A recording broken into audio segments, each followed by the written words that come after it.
आपको बताता चलूँ कि अल्लाह पाक के फजल करम से यहाँ पे TLP के साथ तमाम मकातबा फ़िक्र के लोग जो शामिल हैं, जो नमूसे रसालत के लिए निकले हुए हैं और जो लोग हमारे आपस में इंतशार पैदा करना चाहते हैं और वो चाहते हैं कि इनमें कोई फिरका वारियत वाली हवा दी जाए, तो वो उनके लिए नाकामी के लिए इनकी बात काफ़ी है। इनके नाकाम इरादे कभी पूरे नहीं होंगे, इनके नाकाम कभी पूरे नहीं होंगे।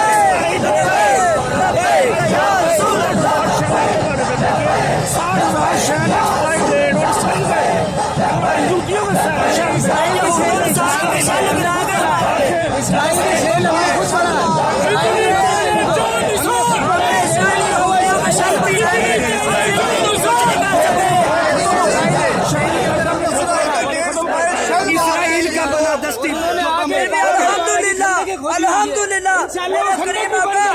हमारी मंजिल खोल दिया खड़े पड़े तीन खड़े